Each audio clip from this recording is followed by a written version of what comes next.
नमस्कार आप सभी को। ये वीडियो हरियाणा पुलिस कांस्टेबल भर्ती के रिगार्डिंग है। हरियाणा पुलिस कांस्टेबल की भर्ती बहुत से दांव पेचों से गुजरते हुए इस मकाम पर पहुंची थी जहां उसका फाइनल फैसला हो सकता था और रिजल्ट आ सकता था, लेकिन ऐसा नहीं हुआ। तो इसके बहुत से कारण रहे और मेजर कारण यह था कि सुनवाई नहीं हो पाई। हरियाणा पंजाब हाई कोर्ट में सुनवाई क्यों नहीं हो पाई, उसके बहुत से कारण बताए गए, लेकिन सुनवाई हो जाती तो रिजल्ट आने के लिए रास्ता खुल जाता, वह रिजल्ट शायद आ भी गया होता। तो ऐसे में बहुत से अभ्यर्थी बहुत से गुटों में बढ़ते हुए नजर आ रहे हैं।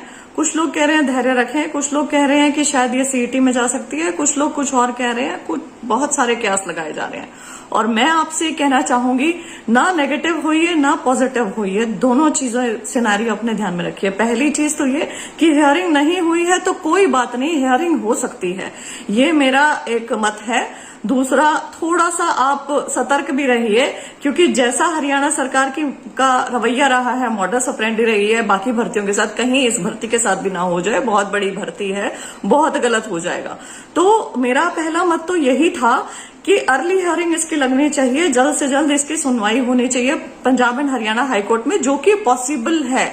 ऐसा नहीं है कि इम्पॉसिबल है ये चीज। ये जो मीटिंग्स हुई हैं चंडीगढ़ में, ये मेरे ही मार्गदर्शन में हुई है। ये अभ्यर्थी मेरे मार्गदर्शन के अंदर ही चल रहे थे। ये जो 4 लोगों से मिलने के लिए मैंने कहा, इन्हें ये लोग 3 लोगों से मिल चुके हैं। एक है सीएम साहब, उनसे मिलने की कवायद जारी है।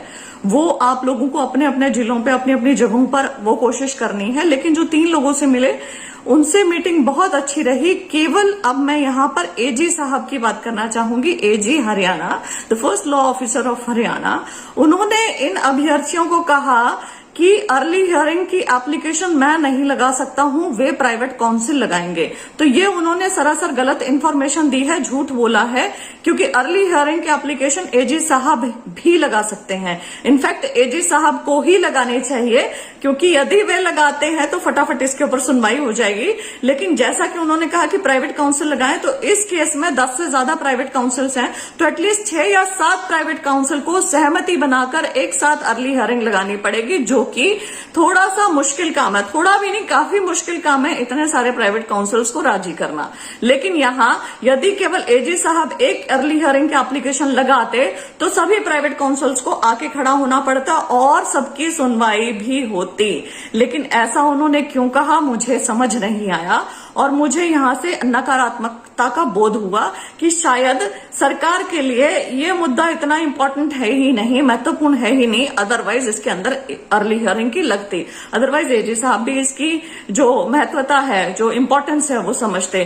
क्यों अभ्यर्थियों को हर एक चीज तरसा तरसा कर देनी है? क्यों अभ्यर्थियों को हर एक चीज में गलत इंफॉर्मेशन बतानी है, फिर उसके बाद उस चीज को ठीक करना ही है जैसे भी, या फिर कहीं कुछ और तो नहीं चल रहा है दिमाग में? तो बहुत सारे सवाल हैं यहां पर। मैं अभ्यर्थियों को ये बताना चाहती हूं कि जो एजी साहब ने इंफॉर्मेशन दी है वो गलत दी है।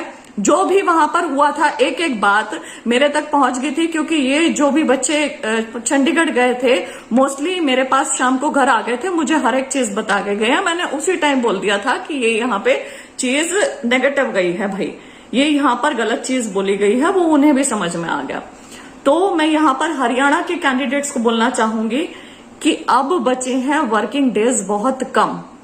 जून में इसकी सुनवाई थोड़ी सी इम्पॉसिबल सी हो जाती है। वेकेशन बेंच लगते हैं, लेकिन ये लाइफ और डेथ का मैटर नहीं है, अर्जेंसी ऑफ मैटर इतनी बड़ी नहीं है। तो जून में इसका पिक होना बहुत ज्यादा मुश्किल है। तो या तो ये 10 दिन अब हो जाए, नहीं तो 6 जुलाई को ही जाके आपकी हियरिंग हो रही है, उससे पहले कुछ नहीं हो रहा है। तो 6 जुलाई को भी यदि हियरिंग हो जाए तो बड़ी बात रहेगी, और 6 जुलाई को कुछ फैसला हो जाए तो बड़ी बात रहेगी। लेकिन यदि इनकी इच्छा शक्ति और मंशा है रिजल्ट देने की जल्दी, तो अगले 10 दिन में एजी साहब अर्ली हियरिंग लगा सकते हैं और सारे के सारे वकील प्रेजेंट हो सकते हैं और आपके केस की सुनवाई हो सकती है और रिजल्ट आने का रास्ता खुल सकता है। ये है सच बात।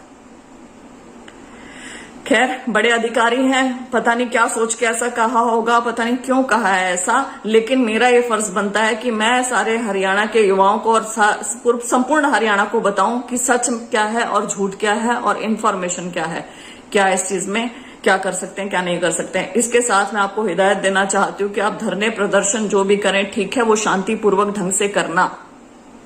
कहीं पे भी कुछ भी नेगेटिव बोलने की जरूरत नहीं है, कहीं पे भी कुछ भी आक्रामक होने की जरूरत नहीं है। बिल्कुल अपने, जो हम पढ़े लिखे हैं ना, हमें अपने अधिकार यदि मांगने हैं या कुछ भी करना है तो वो शांति प्रिय ढंग से करना है, यदि करना है तो।